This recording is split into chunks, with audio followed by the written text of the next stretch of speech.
शारदा शारदाम्बोच वदना वदनाम्बुजै सर्वथा सर्वथास्माकं सन्निधिं सन्निधिं क्रिया.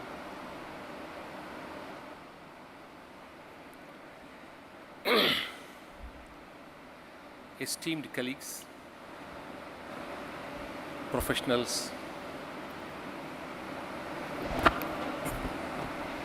am I audible now?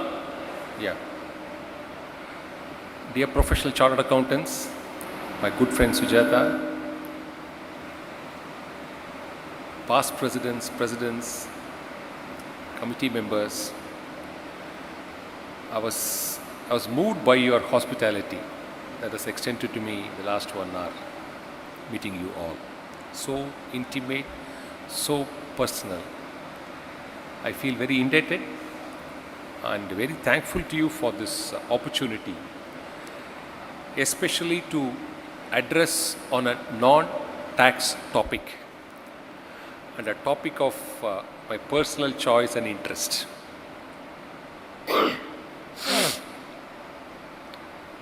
A headman in a village made an announcement in that village that there is a sudden scarcity of milk and we need about 500 liters of milk immediately. And it's a small village, so how do you generate that much of quantity immediately? So he said, we will keep a huge vessel near the temple.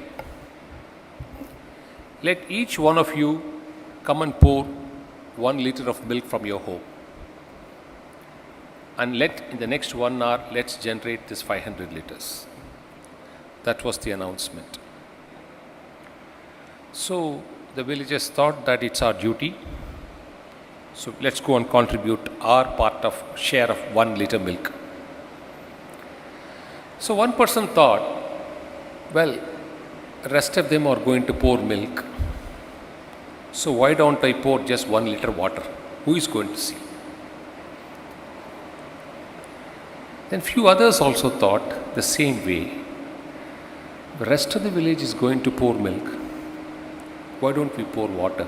Who is going to find it? So the allotted time got over. And the village headman walked to that place and opened the lid. And to his shock, found 500 liters of water, not a drop of milk.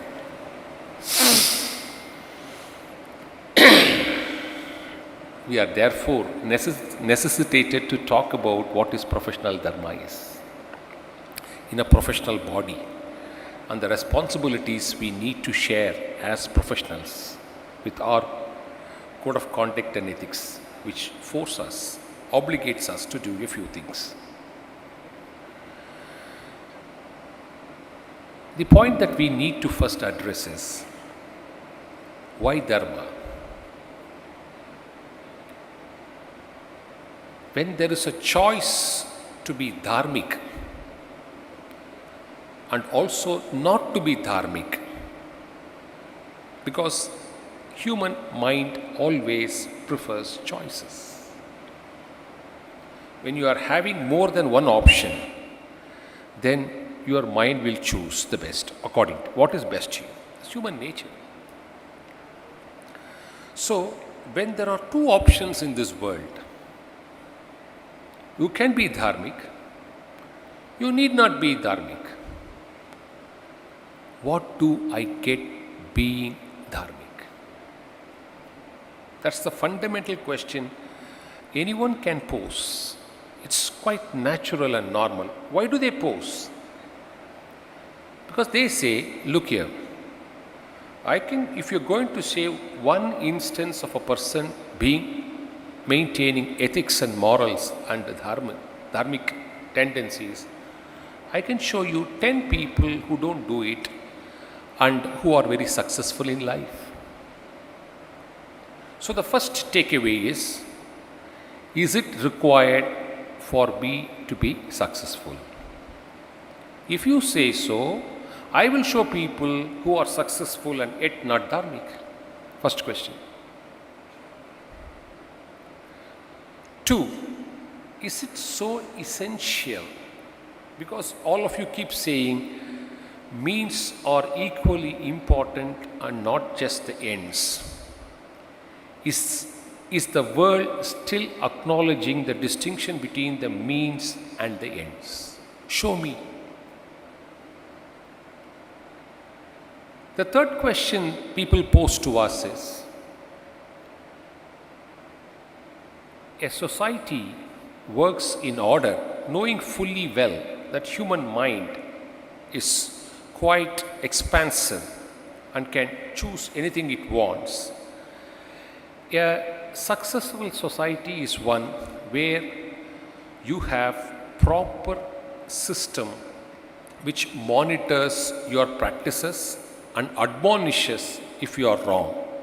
Admonition is I wouldn't say punishment, because in 2023 if you use the word punishment, then it's a word of terror in common parlance. So admonition. So the third question is, people who don't practice don't even get admonished. So why Dharma? So the fourth question is, look here. He is also leading a life, I am also leading a life. He is leading a life in a different scale, I am leading a life in a different scale. There is no element of disgrace by the society on him. So, why Dharma? Why should we do? It is not compulsory. It is completely optional. Because law, you can have any number of laws, but somebody who's found to have been done something adharmic runs and fights law for 20 years to prove that what he did is not adharmic. The process is so cumbersome, humongous. So you don't have checks and balances. So why Dharma? I think these are the questions which can run in anybody's mind, especially in a young upcoming mind which is fighting a race with an already established system everywhere. For a young mind who doesn't want to be adharmic, because it's a fresh mind, it wants to be very, very legitimate. It wants to have its own vision map. But the system is clogged. So, what is the threshold entry point for him or her to get into? Dharma or adharma?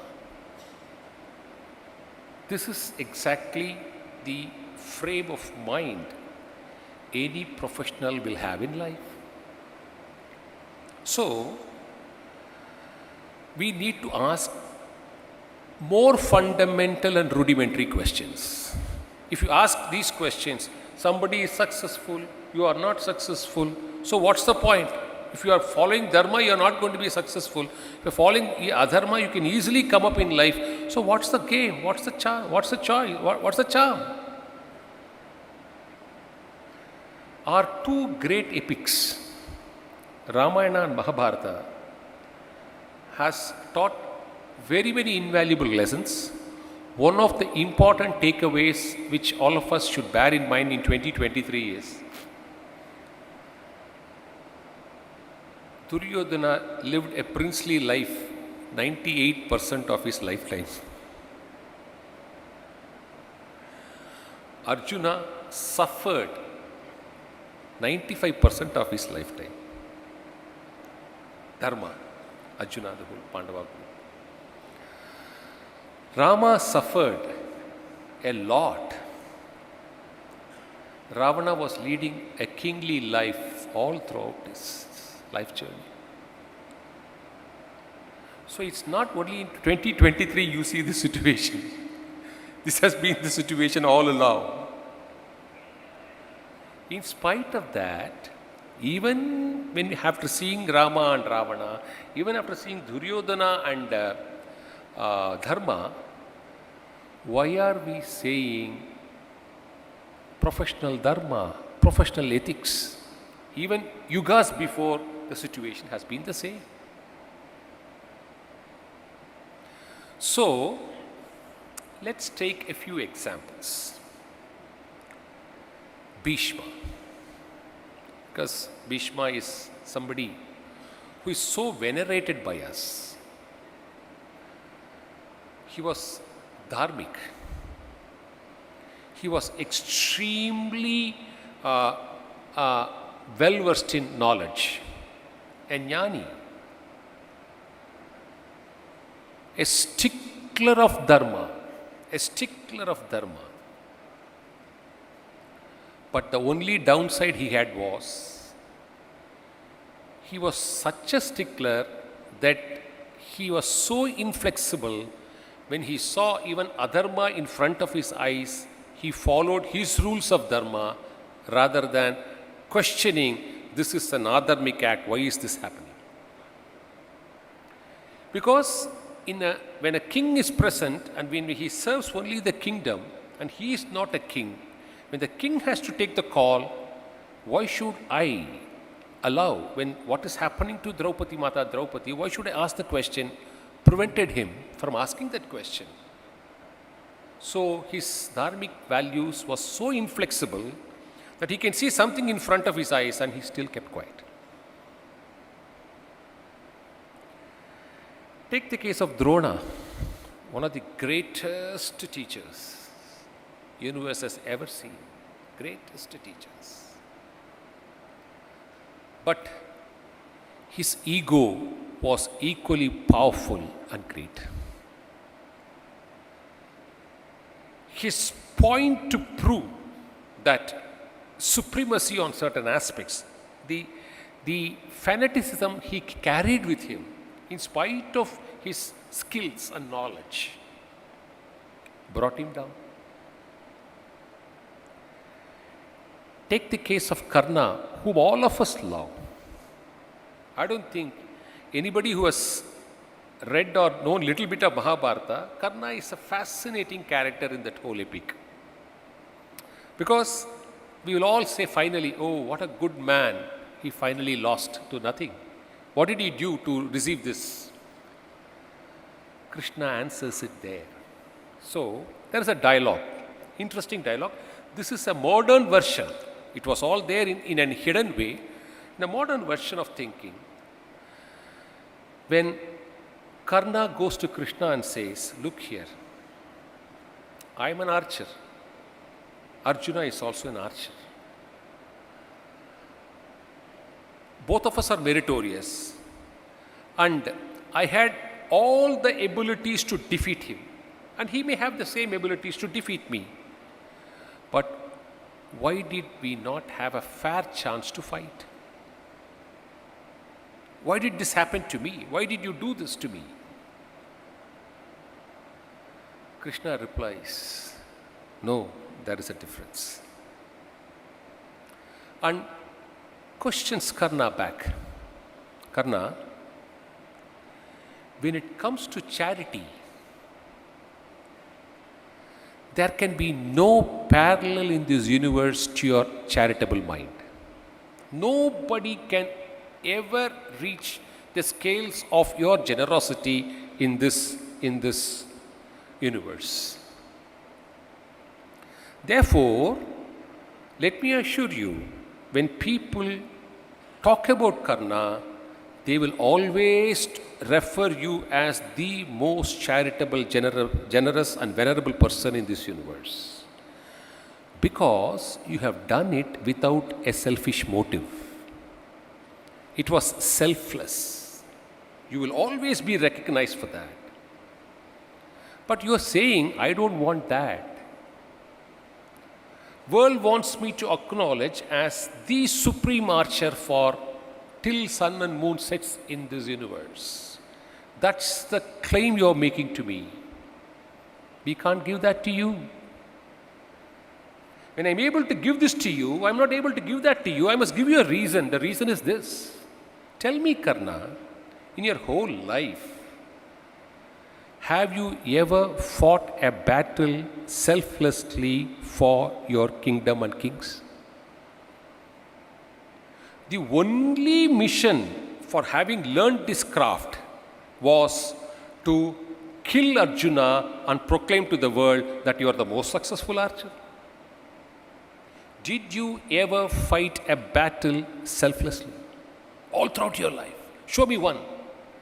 When it comes to dana, you have done it. But when it comes to archery, you have not done it. You have been very selfish. Because you are selfish, world will not remember you at all for this. And they will always only claim Arjuna to be the most proficient archer. And this is the message I convey to the world through you. The most knowledgeable, the most resourceful, the most powerful, if you remain selfish, there will be a time where you will have to pass through moments of crisis.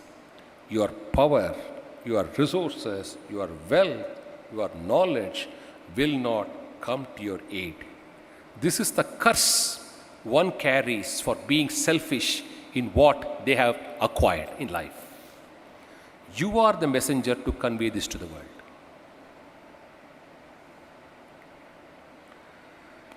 Duryodhana. Duryodhana is a classic example. See, these are all characters for us to understand the human mind. Mahabharata is just not an epic. All possible human mind responses and emotions are embedded in that epic. It's an encyclopedia of how human behavior would be in a given situation. So what is Duryodhana? Duryodhana reflects,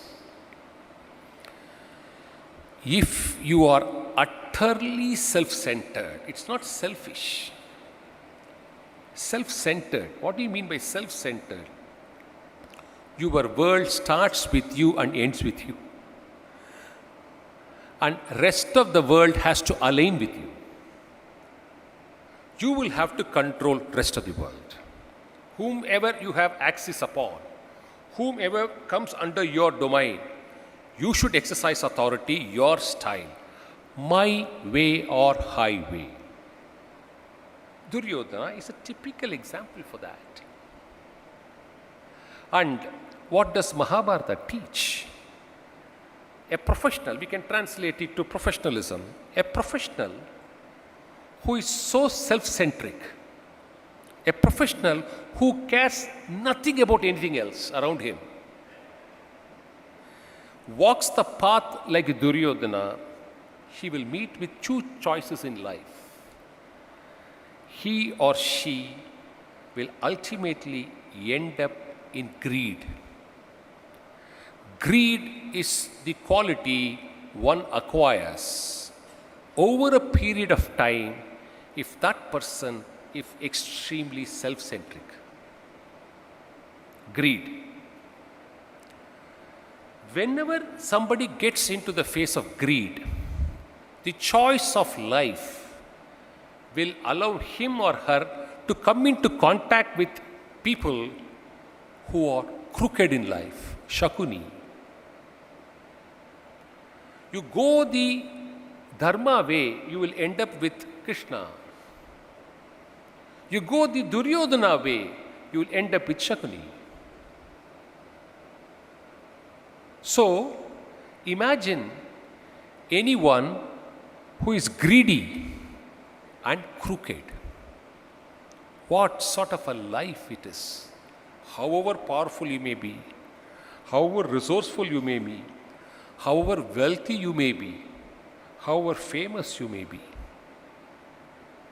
Greed and crookedness cannot sustain life beyond a point, is what Mahabharata teaches us.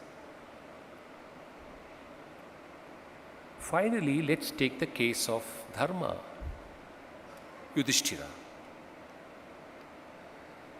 Did he have knowledge? He had knowledge. Was he humble? He remained humble. Did he tread the path of Dharma? Yes, of course he did the path of Dharma and suffered for that. Draupadi asked a question to Vidura. Vidura is again one of the most powerful characters in Mahabharata. And Vidura Nidhi is something all professionals should have a look at it at least once. Such a balanced approach to what qualities a human being should possess, especially people like us. You should read Vidura Nidhi. It's all downloadable, it's all available in English translation. So Draupadi asks a very smart question. She tells her uncle, look here, what did we do? We did nothing. And what did the Kauravas do? You know. Why is the king asking us to go to the forest and asking his children to remain in the palace? I don't understand this. Simple question. For which Vidura, one of the greatest stalwart, most read person and most balanced character in the whole epic. Vidura replies, look here, Draupadi, kingdom and kings have tough choices to make. When a mother has two children, one is willing to obey the mother and one has the habit of retaliation. What would the mother do? The mother would request the child who is obedient to say, after all, your brother or sister knows they are retaliatory in nature. Why don't you yield them? Simple. It's called in our scriptures as Adhika Nidhi, a compromise. Kingdoms and kings also resort to Adhika Nidhi. When one fellow is ready to listen and the other family is not ready to listen, you will always only persuade the family who listens to give up. Because kingdom needs peace. Therefore, we are requesting you to go to the forest in the interest of the kingdom, the interest of the rest of the lives here. But you will be compensated with glory and fame, imperishable at some point of time. You now obey the command. See, this is the beauty of our scriptures. If you read it as like English novel, you can read it like that. If you dig deep to know what it says so many things. Now let's ask the question, which we all asked 20 minutes ago, saying that, look here, why should I be dharmic? Am I going to get more wealth? Am I going to become more famous? Or people who are not resorting to it, are they getting punished? World 10 out of 1, 9 out of 1 is majority follows one rule. Why are you asking me to do something else? Is the question we pose to ourselves. And we have to find an answer for that question. Therefore, what does this land, this glorious holy land teaches all of us, to the entire human race? See, these are all concepts which applies to the entire human race. This is casteless, colorless, religionless, secularless, with absolute harmony. It applies to everybody. Where is the exception in this? This person of this category is exempted from this because this won't. No. We are talking what is good for human life. Because all this says so. So it says, look here, what is the purpose of a human life? And puts 4 broad components. Dharma, Artha, Kama, followed by moksha. Let's not worry about moksha. This is not the conference time to speak about it. So let's now concentrate on the first 3. Dharma, Artha and Kama. Now let's put the question which we framed first and what we discussed later with 5 illustrations. So life gives us a choice for every human being. You can make a choice. It's your choice. You can take just 2 out of the 3. Artha and Kama. Leave Dharma and lead a life. Choice is yours. Take only Artha, take only Kama, leave Dharma and lead a life. It's your choice. Or else, take Dharma, go in search of Artha, go and enjoy your desires, but on the rule game of Dharma. What do you want? It's your choice. Nobody forces you. It's your mind. So, when you are given with these 2 choices, if you are going to question, what do I get? What should you get is again your choice. You want to get the life of Ravana or Duryodhana, follow that. We can't stop you. If you want to get into the life stream of Arjuna or Rama, follow that. Nobody compels you. Now, what is that we ultimately make up ourselves? So the net answer, because in 2023, inferences coming later is unacceptable. Now tell me clearly, okay, I'm ready to take all the 3. What will I get? Show me that first, then I will decide whether I want 2 or 3. So it says, your choice in life is between greed, selfishness, anger, and jealousy on one side. You can fill your life with anger, fill your life with jealousy, fill your life with greed. Choice is yours. Or a life with contentment, a life with peace, a life in harmony, and a life in joy. Sir, there is a disconnect here. You say, by not earning much, I can lead a joyful life and happy life. I don't understand it.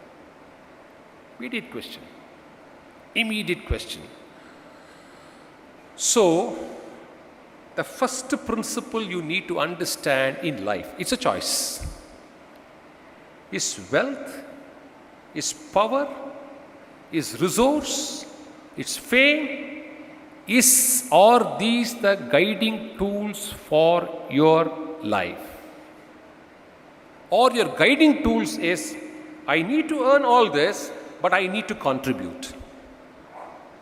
Because I am a professional.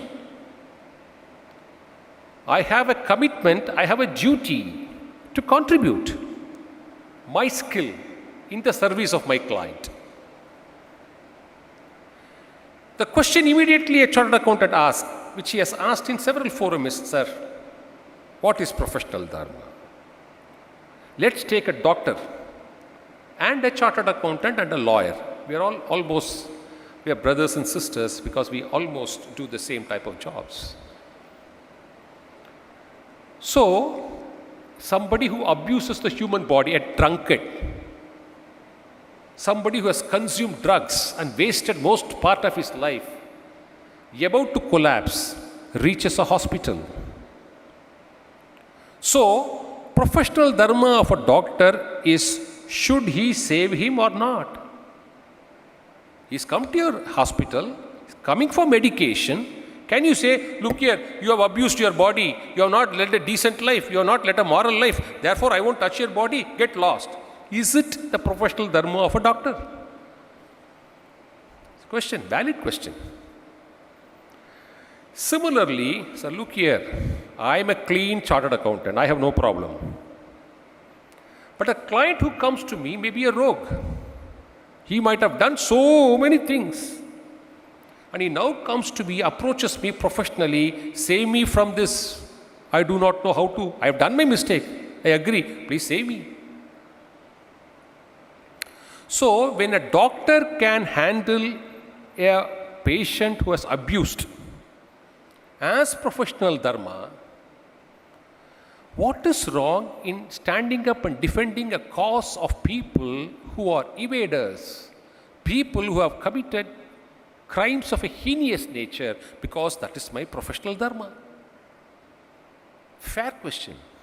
See, you should not get agitated. We should read emotional things, Mahabharatha, it gives influences your mind, everything is fine, but you should not get agitated. You should only be remain balanced. Only then you can find answers. So the answers scripture give is this. Very interesting answer. It says, what is matchless, what is priceless in universal existence is human life. Life of a human being is the most precious in this universe. Most. We think holding 4 cars, 5 buildings, bank deposits is precious. No. Scriptures say the most invaluable thing in human life is, in the universe, is human life. And therefore, it carves out exceptions to human life.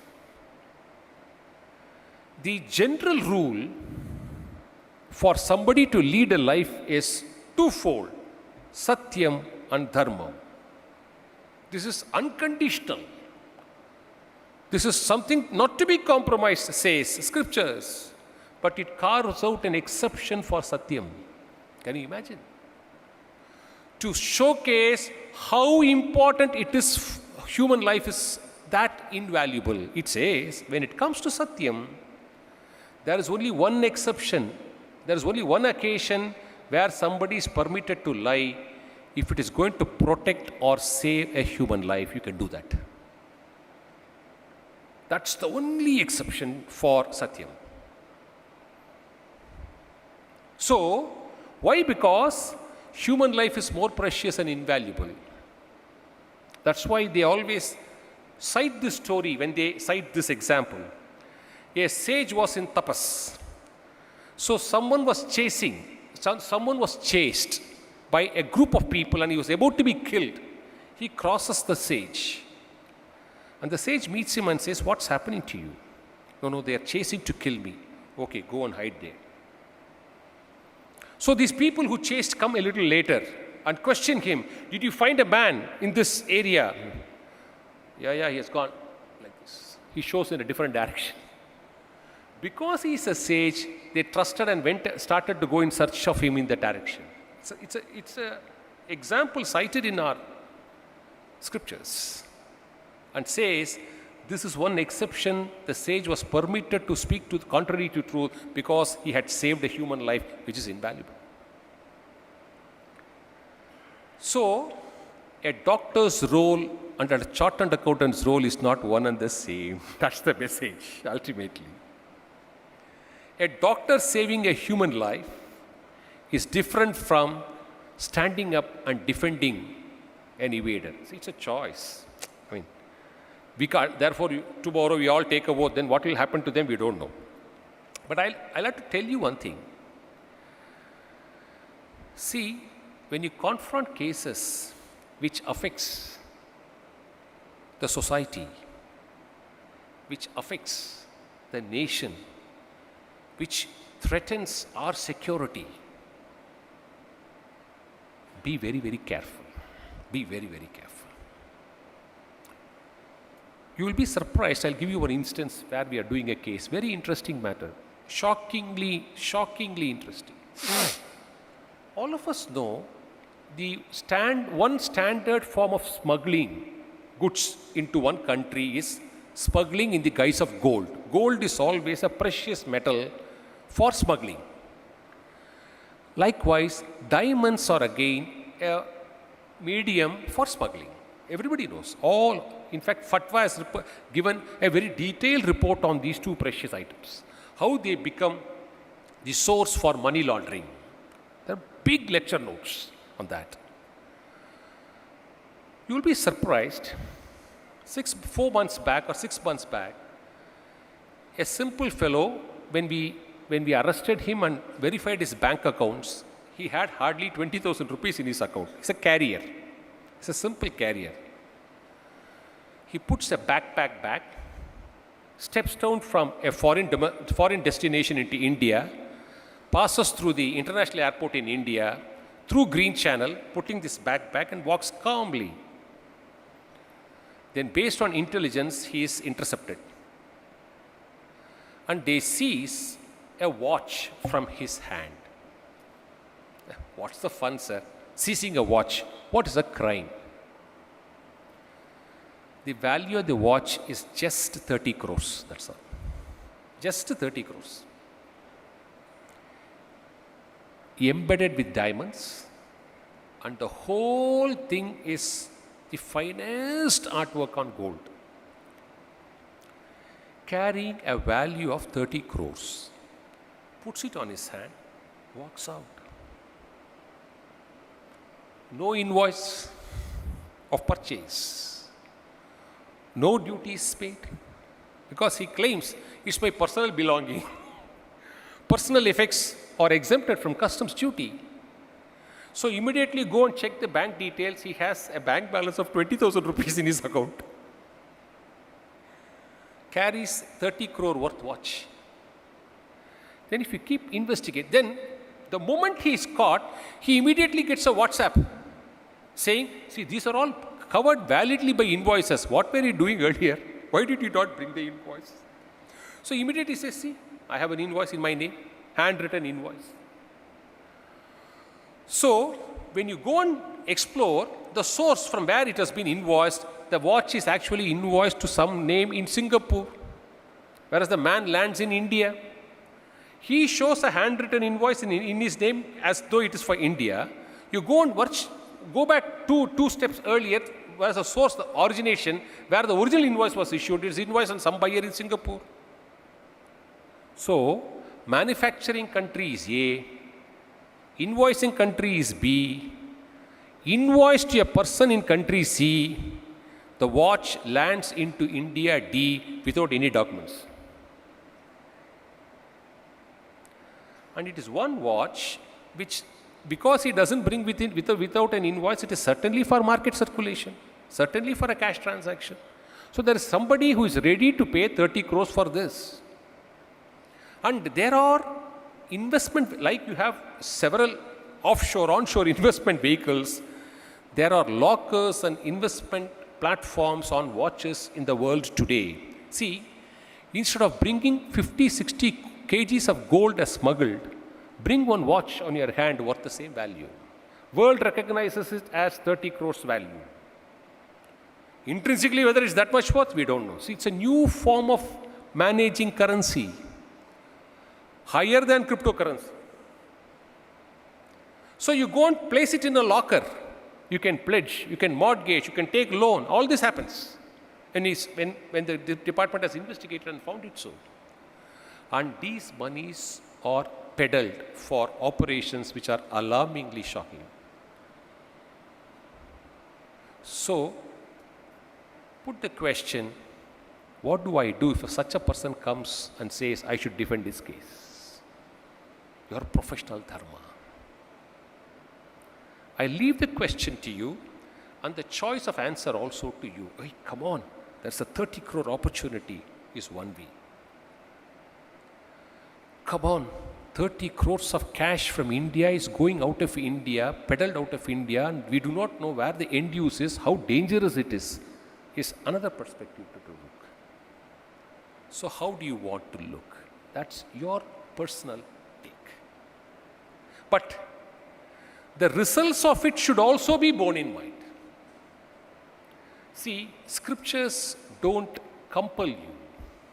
They only tell you, it's like your path gates, guiding posts. It will tell you, if you go into this road, it will take you there. It won't compel you. Having seen this post, you should only go there. It won't say. If you go, it will take you there.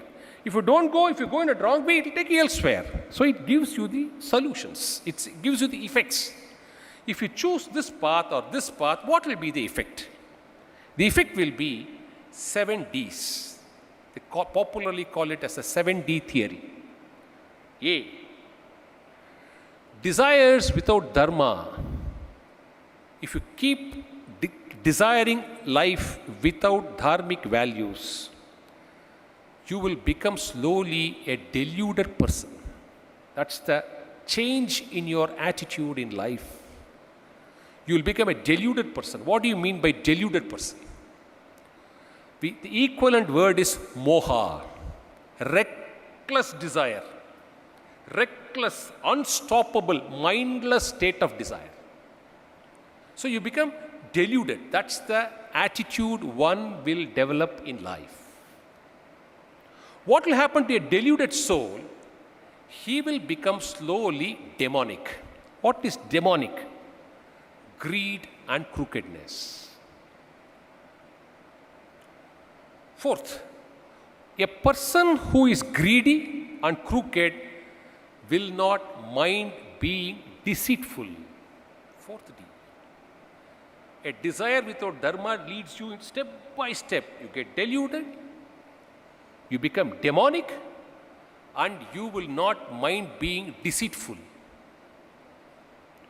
Once you get into the zone of deceit, then you will not worry about grace or disgrace. Nothing matters to that mind because it is so deluded, it has decided to march into that path.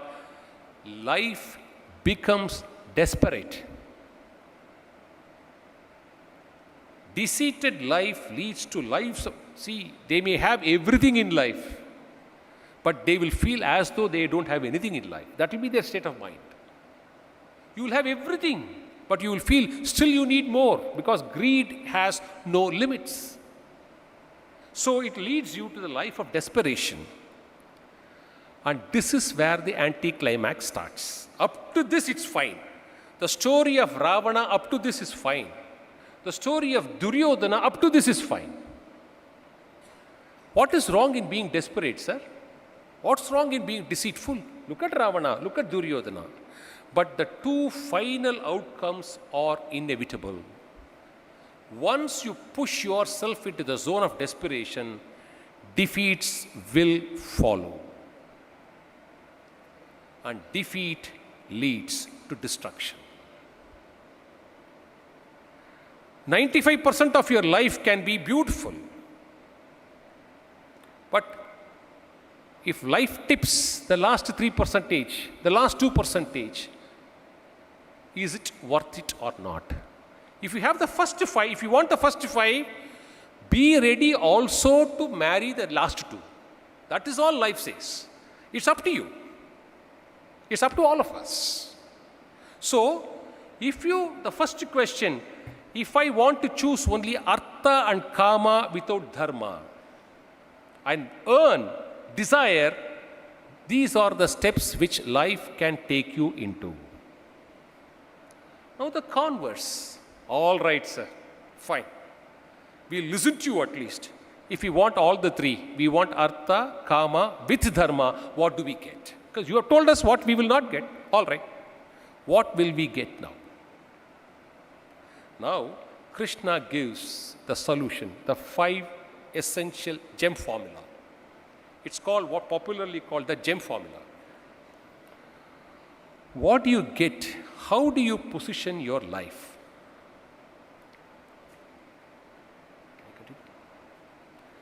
How do you position your life?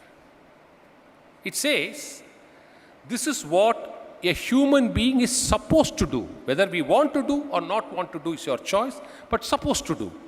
A. Our hearts should be filled with love which is selfless. Because you have to define dharma in some form. What is dharma? You keep telling us professional dharma. What is that professional dharma? Hey, come on, have a heart here. Oh, all of us have hearts. Have a heart which is filled with selfless love. 2, have a mind which is fearless and has courage. See, it is fearless minds which stand up and fight causes. I'm just giving you a broad statistics. See, what is India's fight in the last 1 decade? And where is India today? Fearless. You have to take certain. We are ready to take and fight with competitors saying, what you produce, we will produce in India. What you serve, we will serve in India. In fact, I was talking to one of them here today who's been a party to the GST network. See, in the last 10 years, we have taken 24 crucial steps. And you must know the takeaway of the 24 crucial steps in converting informal economy into formal economy. Informal economy was 90%, formal economy was 10%. Today, formal economy is more than 50%. How do you say? There are 2 examples you can cite. Go to even the recent G20 conference which happened in your place. World leaders, finance ministers met. The whole world is baffled with India on 2 things. And there are many more beyond this. How have you achieved this remarkable success of your UPI, which is turning out to churn out transaction of 200 billion in a month? See the penetration and reach. And this is a public platform technology. Our GST network, see, before 2017, the registered assessees were 60 lakhs. In 5 years, we have 1.4 crore registered assessees today. You cannot survive unless you are hooked to the GST work. Of course, people do raise fake invoices. But compared to 15.5 lakh crores of GST, which we realize, a 30,000 crore of fake invoices, we have to handle it, but it doesn't matter, we'll fight it out. Those people will be, see, out of 52,000 crores, all of you, everywhere you guys are, why are you arresting people? You should know whom are we arresting. Out of 52,000 crores of fake invoices, when government picked up 474 people, it could collect 22,000 crores overnight. These are all statistics. So, this is when you stand up and fight. I don't want a borrowed system. We should make it. This requires courage. This requires fearlessness. When you stand fearlessly and courageously, people will be at you to crush it. But merely because people will challenge you, if you say that, hey, there will be a challenge, therefore I don't know, it's up to you. So what is professional dharma? A heart which is filled with love, concern, a mind which is fearless and courageous, a buddhi, an intellect which follows the path of nyaya, righteousness and truthfulness. Our intelligence should always go towards truth, finding the truth in law. When we work the nuances in law, when we read a law, when we apparently read a provision, we immediately think, oh, this is difficult. Now, how do we manage the situation? That's one way. Put your heart into that law. You may find a loophole in the law also. That's the other way. Go in search of truth. Use your buddhi for truthfulness. And the entire body should be committed to doing that professional dharma of chartered accountancy. So, your heart, your mind, your buddhi, and your body. If all these 4 has these in their life, Krishna says, the top of the pyramid will be dharma, and the bottom of the pyramid will be compassion. Karunai. Krishna says, remember human beings, O human race, a life without compassion will lead only to mass destruction. It is compassion which retains you as a human being, which differentiates you from rest of the things and objects in this universe. So, compassion, samarpana buddhi of your body, nyaya of your buddhi, courage of your mind, filled with selfless love, makes you professionally a very, very dharmic person. That's what Krishna says. So, the choice is between us. You want the 7 Ds or these 5 components of 5 gems of Dharma, 7:5. You can choose whatever you want to choose. Now, when you do, as a professional, when you do the latter, the 5 gems, what will happen to you in life? These are the assurances we see in people who have professionally succeeded. See, there are so many who have succeeded the wrong way. And in their lifetime, they would have enjoyed life much, much stronger than any one of them, the other counterparts. But the question, as Krishna very clearly says, you will be remembered, you will be recognized or not, depends on whether you are in dharma or adharma. Adharma has a very limited shelf life. It comes with you and it dies with you. People will not remember you thereafter. So it's a call again, hey, why should I be remembered here? I should be happy. That's fine. No, having been born, I should contribute. Having been born, I should add value. I should leave something to my legacy. I should leave something. We all think leaving assets to our children, leaving bank deposit to our children is going to protect them. But if you leave all this without dharmic values, who is going to protect them? Is the question. You give everything they want, but not a dharmic life. Do you think they will be able to carry on? A bank manager sitting in a bank is a custodian and trustee of the cash that is found in his lockers, the jewels that is found in his lockers. If the same bank manager thinks for a minute, hey, I'm the manager of the bank. No, I'm not a manager, I'm the owner of this bank. What happens to him? Ultimately, we are all custodians to what? Because it may look very philosophical, but that's the truth. We come with nothing, and people burn or bury us with nothing. So, the transitory life leaves with us only repositories and custodians, which we clamor to keep it as our possessions in life. So, a professional following Dharma will get 8 things in life. That choice is again yours. First, whether you like it or not, a dharmic person will be liked by the human race. They will say, he's a useless fellow, yeah. Hey, no, but we should still respect him for what he's doing. They'll leave you. They'll spare you first in life. You will be a liked person if you are on dharma. Because dharma, satya, has the ability to reflect that and radiate that. It has an ability to radiate. So you'll be liked. 2, between an adharmic and a dharmic professional, world will trust a dharmic professional. You will have to wait for your turn, wait for your day. See, people who want to achieve things will go, oh, at least you'll get it done, okay. But trust is not something which you will develop in the process. It's all a working relationship for that particular occasion.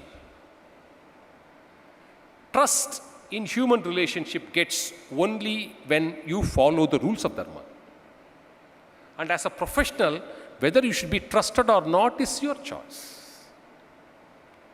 Third, once you are liked and once you are trusted, then the persons who come into your contact, the clients, will start to expect you to do a few things. Oh, here is a man. Ultimately, even the most dishonest man believes in having a contact with an honest person. I can say that with some sense of responsibility. They would like to feel secured only when an honest man is around, not when a dishonest people are around them. He will not feel secure. He will manage his games, but he will not feel secure. Because dishonesty is a race. Today you are on top. Tomorrow somebody will overtake you, easily substitute you. It's a race. It's a rat race. So third is expectations. Fourth, expectation gives you the confidence in life to do things in a dharmic way. You have to wait. Your day will come. When your day comes, you can do it with confidence and courage. You don't have to buckle. Because when you stand up and speak with conviction, people will listen to you. Dharma has that power. Dharma has that ability to radiate. When you voice something, you will be listened. Because you practice Dharma. So, when you say something with confidence, see, there are two choices.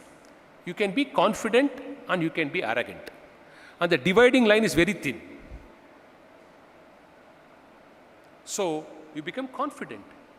Then after all, when opportunities come after that, name, fame, recognition, wealth. See, do you think people who practice dharmic are all poverty-stricken? No. Don't think so.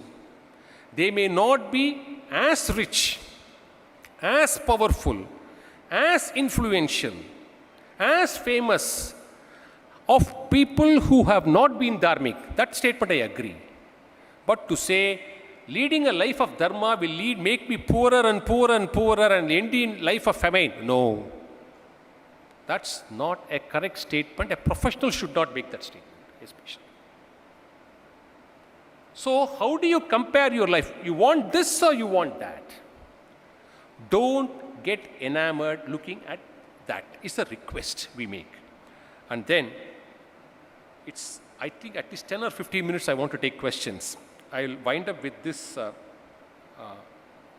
episode. And if you want, I can take some questions. See, let's be very clear. I'm in Bangalore. And at least most of my friends here know that I'm a devotee of Sringeri Acharya. He's our Kulaguru for 4 centuries and above. Our village is connected with Sringeri Mutt for the last 400 years. So when a foreigner meets Acharya and asks him, Swami,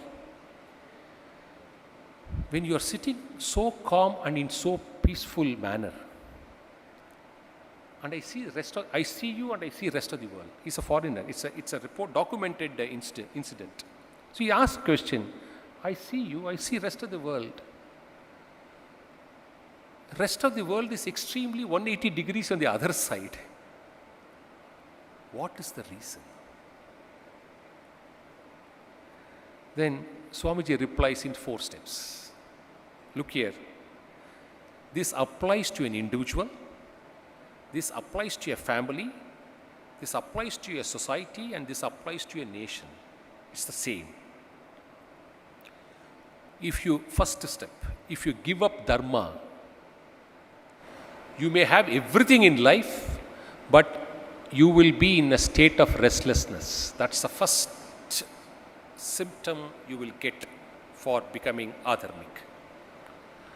The nation will become restless. You will become restless. Your family will become restless if you give up Dharma. First symptom.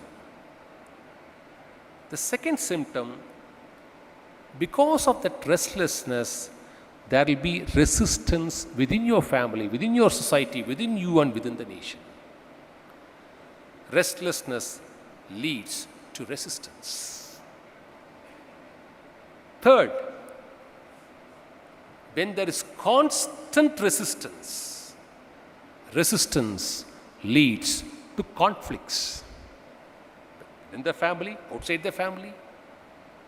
See, today in Supreme Court, the maximum number of petition is transfer petition for divorce cases.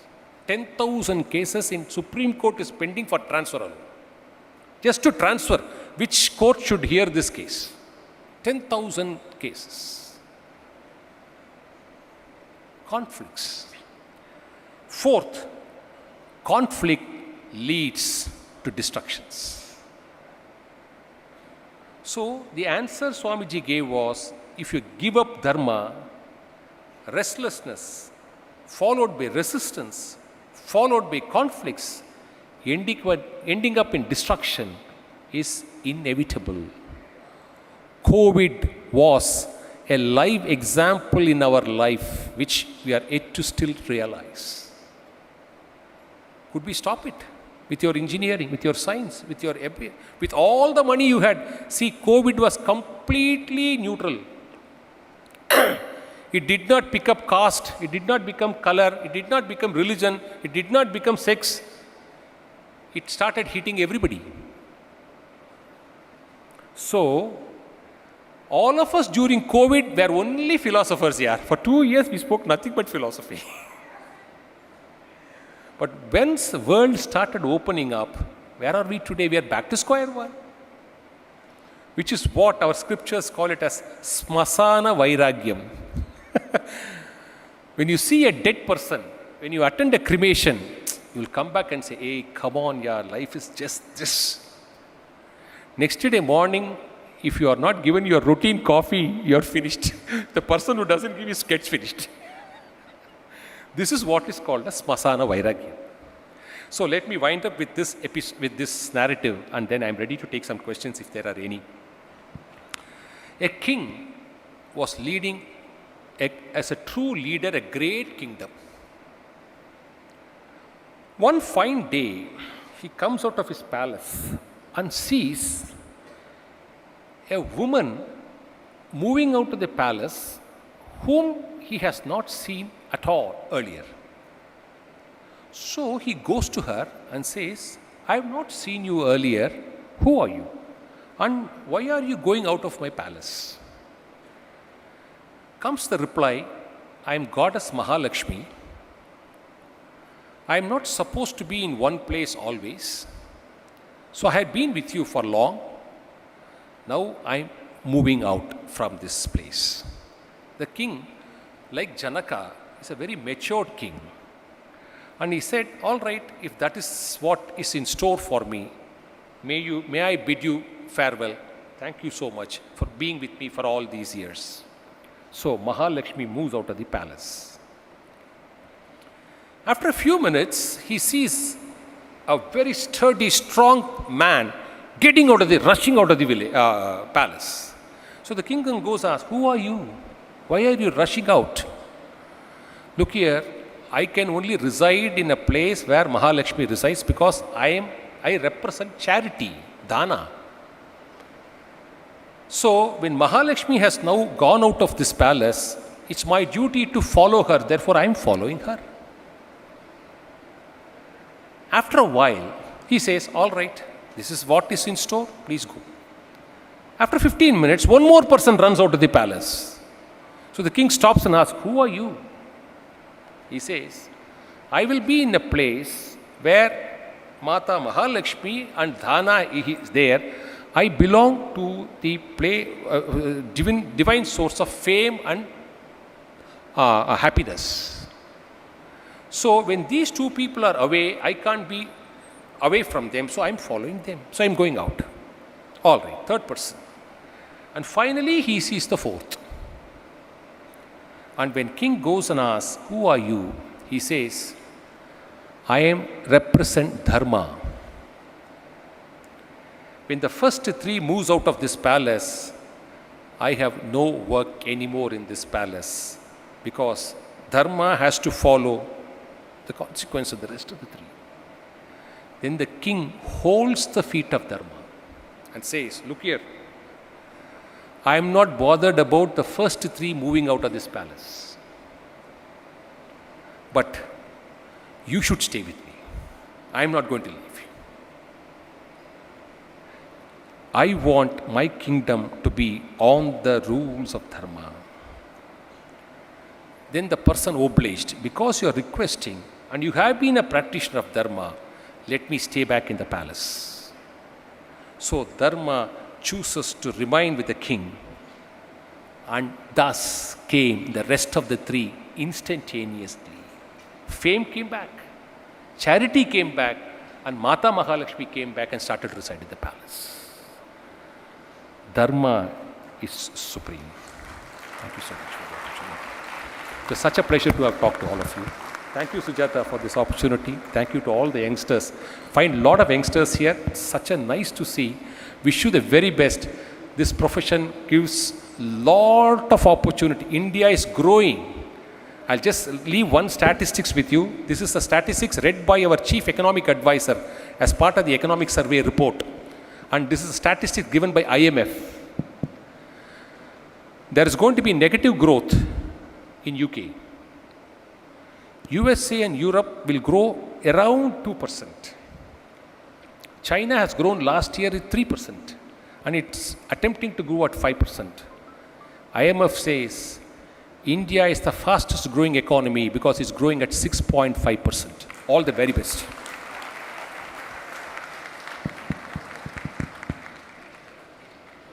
Thank you so much, sir. The forum is now open for questions. If any of the members wish to ask questions to the speaker, they can do so. They can take mics from the volunteers who are standing around here. Sir, good morning. Yes. You said saving life is the foremost thing in our life. When somebody comes to kill me, and if I don't have a choice, whether killing myself and saving his life is more important, No, it doesn't. or killing him and saving my life is more important. Now, you have to save your life. Because your life is not different from any other life. Self-defense, see, in every of our scriptures have never asked us to remain meek. It has never asked us to remain mute. It has never asked us to stand up and fight. You are entitled to retaliate on two circumstances. You should not stir a controversy and start initiating a fight. That's not permissible. And when somebody fights with you and the cause is adharmic, for the sake of establishing dharma, you can stand up and fight. See, the whole story of Mahabharata, Krishna employs several methods which all the protagonists keep speaking, devious, dubious. How do you call him a god? All that they say. He tells Shakuni before the war, look here, Shakuni, how did you snatch the kingdom from the Pandavas? Through deceit, through dice. I am going to give you back in the same coin. This war will be won by resorting to means which are not dharmic. Because this is the logic of Mahabharata. As long as the end is dharmic, the end is selfless, the end is not for calibrating your interest. If the end is dharmic, means can also be adharmic, no problem. But end should be dharmic. That's the moral Mahabharata conveys. See, I'll take 2 minutes. 3 people cannot be killed at all. Bhishma, Drona, Karna. Because all the 3 have boons. They cannot be killed in a human war. Bhishma can decide only when he wants to die. So they should be killed because they are standing on the side of adharma. So when you have to kill Bhishma, you have to bring a shikanti. When you have to kill Drona, you have to say Aswattama atak kuncharaha. When you have to kill Karna, you have to put the chariot down. You can't otherwise kill them. But they should be killed. Not for their individual merit, which they are venerated even today, but the side which they camped and fought. We should understand, we should have the faith. Our scriptures will not misguide us. With that faith, if we read our scripture, every story, every episode will convey the best of truth Invaluable. Otherwise, how would this have stand? Treta Yuga Ramayana is even chanted today. Tell me one parallel, one text in this world which has survived that long. After 3 yugas, people are still chanting Ramayana. See, remember what India is. As Indians, we should be proud about it. We have been vanquished, we have been devastated, we have been ruined several times in the past. But we have always recreated ourselves. See, there are civilizations. You take the Roman civilization, you take the Mesopotamian civilization, you take the Babylonian civilization, you take the Indus Valley civilization. Which civilization survives today? What happens to the rest of the civilizations? Because we know the art of recreation. Our art of recreation is standing by Satya and Dharma. It is the tapas of our Maharishis, it is the tapas of our sages which is protecting this country, not you and me. You must understand that. As long as we have tapasvis in this holy land, anybody can attack us, we will recreate it. Any number of times they can attack us, we will recreate it. This is the art. This soil has it. So, you are entitled to fight and kill the other man if he's going to kill you. That's the answer, short answer. Dear members, before moving on to the next question, which will also be the last question for this session due to paucity of time, I would just like to make a short announcement that we will immediately begin with the next interesting session, which will be by an inspirational lady CA, after which we will have the tea break. So I request all the members to please stay back. Next question, sir. Yeah, good morning, sir. Yes. Yes, Dharma, where we have to identify Dharma, where we can see the Dharma, whether it is visualized or it practically, No. it is there, or if any successful person is there, yes, he is doing Dharma, or where we can follow Yeah, I'll tell you. or identify. And it's for example, contribution, donation and corruption. These 3 words, each perception of the person, it will go on change. Correct. In these 3, where is the Dharma? I'm happy you asked the second question so that I can answer it better. I have been an advisor before I took this law office. I've been an advisor to a group for 20 long years, one of the leading group in Bangalore. That individual and the family has divested 90% of their holdings into a public trust. The dividend and the share value is held by a trust, serving great causes. So he is a business leader who has connected 2 things. Front end is doing business and doing business in an ethical way. And they have been one of the market world leaders in the software platform, in the computer industry, both hardware and software. Talking of somebody who is alive and in Bangalore. You don't have to go anywhere else for inspiration. Whose back end is the dividend and the share value flows into a kitty which is serving public cause. 7% of their shares the family holds. Rest of their shares is held by somebody else in trust. And the entire life, that person has not given 1 rupee to a political party for a political election. In 2023, is it possible? You know how simple he is? He is ready to travel all throughout his life in an economy class. In one of the seminars he was to address, he reached that hall 30 minutes before and he wanted to just use the facility. Because of his stature, people said, this room is there, that room is there, that suit is there. He said, no, my vice president has come. Where is he? I'll just go and use this room and then come back to the meeting. Simplicity. Being humble, being simple, being noble of an individual will take you to these scales. He will ever be remembered for what he has done to this world.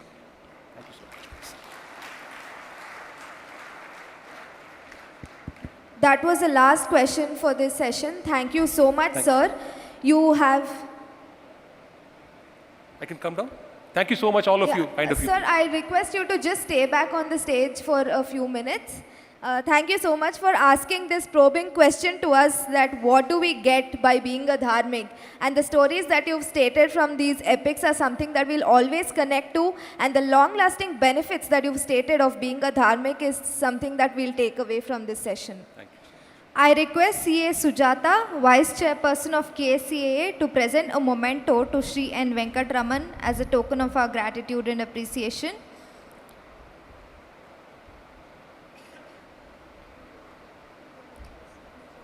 A huge round of applause to this wonderful speaker who gave such an amazing start to our day 2. Your philosophies have truly given us a new perspective towards a dharma-based approach.